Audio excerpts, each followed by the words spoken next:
Hello students, आज हम लोग किरचॉफ लॉज के बारे में पढ़ने वाले हैं।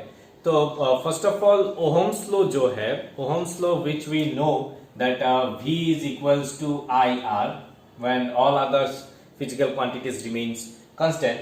This formula is valid only for simple circuit. ठीक है, सिंपल सर्किट के लिए हम लोग ये फॉर्मूला यूज कर सकते हैं। पर अगर सपोज सर्किट कुछ कॉम्प्लेक्स हो गया इस तरह से, यहाँ पे कुछ 2 वोल्ट है, 3 वोल्ट है, यहाँ पे कुछ रेजिस्टेंस 2 ओम, 5 ओम, 6 ओम, कुछ इस तरह से सर्किट हो गया, तो यहाँ पे ओहम्स लॉ से ये सर्किट का कुछ करंट या फिर वैल्यू निकालना कुछ टफ हो जाएगा। Okay, for this we need Kirchhoff laws. Okay, so there are two laws in Kirchhoff's. First one is junction rule. Junction rule, ये रूल्स कुछ इस तरह से है। सपोज एक पॉइंट में कुछ करंट यहाँ पे suppose I1, I2, I3, I4 ये O पॉइंट में मीट हो रहा है। यहाँ से कुछ अंदर जा रहा है O पॉइंट की तरफ और कुछ करंट बाहर की तरफ जा रहा है। ये जो जंक्शन रूल यहाँ पे बोले हैं कि इस पॉइंट में total sum of algebraic sum of all the current must be 0. Okay, so क्या बोलेंगे कि algebraic sum of all current is 0।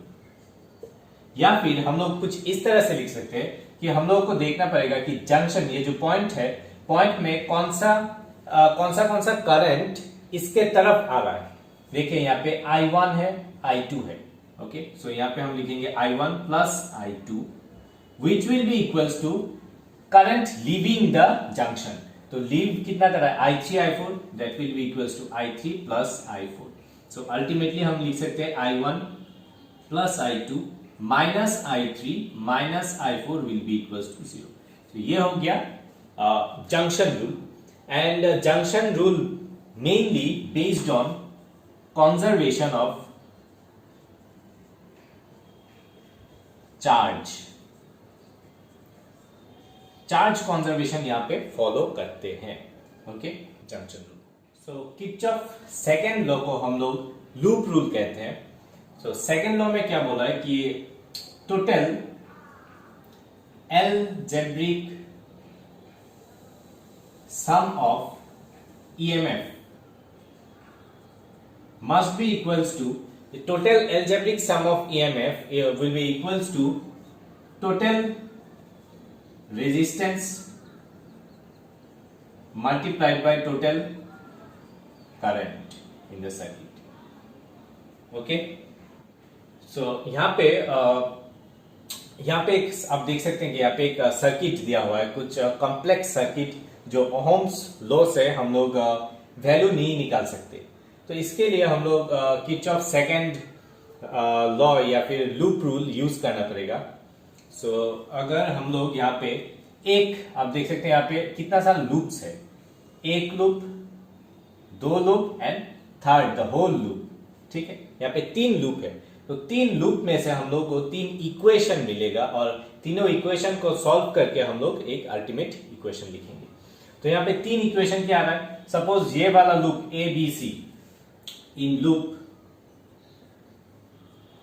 ABC, ये लूप में हम लोग क्या लिख सकते हैं, यहाँ पे आपको देखना पड़ेगा टोटल EMF कितना है टोटल। यहाँ पे फर्स्ट ऑफ ऑल आपको एक डायरेक्शन चूज करना पड़ेगा। सपोज मैंने कुछ इस तरह से डायरेक्शन चूज किया, ओके, एंटी क्लॉकवाइज। तो हम लोग फर्स्ट ये वाला साइड पॉजिटिव है तो ये वाला साइड नेगेटिव है, तो current will flow from positive to negative इस तरह से। तो यहाँ पे E1 विल बी पॉजिटिव। मेरे डायरेक्शन जो चूज किए हैं, आप उल्टा भी ले सकते हैं, कोई प्रॉब्लम नहीं। यहाँ पे मैंने जो डायरेक्शन चूज किया है उसके हिसाब से E1 इज पॉजिटिव। एंड आप देख सकते हैं यहाँ पे E2 की तरफ उल्टा आ रहा है। E2 से करंट इस तरफ से निकलेगा, E2 से करंट इस तरफ से निकलेगा, पर मेरा डायरेक्शन उल्टा है। So the value of E2 will be negative here. So यहाँ पे लिख सकते हैं E1 minus E2। Okay, E1 minus E2 will be equals to, अभी आप देखिए यहाँ पे R1 से कितना करंट फ्लो हो रहा है, I1, और ये मेरे डायरेक्शन से मैच हो गया, तो I1 R1 is positive. Next यहां से I3 जो मेरे डायरेक्शन से उल्टा फ्लो हो रहा है, तो यहां पे आ जाएगा माइनस I3 R3। नेक्स्ट यहां पे आप देख सकते हैं कि I2 और R2 मेरे डायरेक्शन में मैच हो रहा है, तो I2 R2, this is the ultimate equation. ठीक है, सो नेक्स्ट लूप में देखते हैं, इन लूप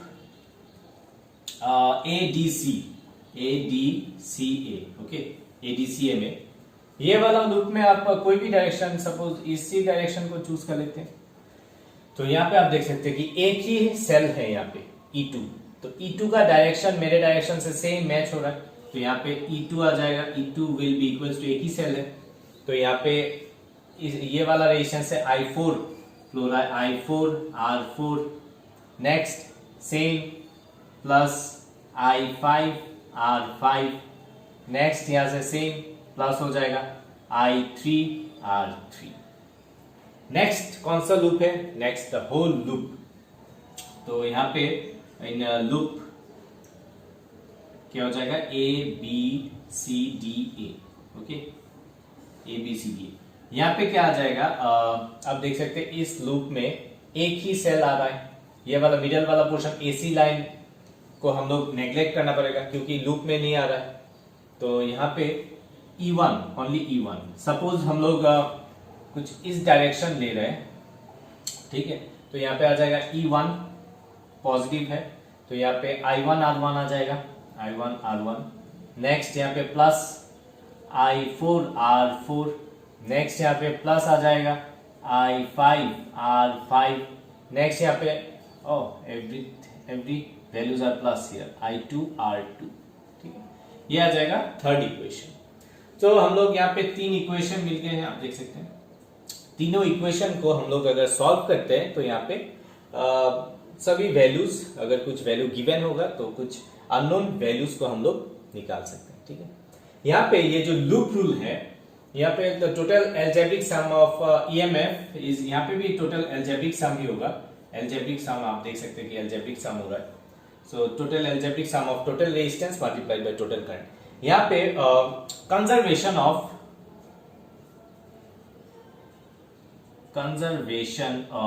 एनर्जी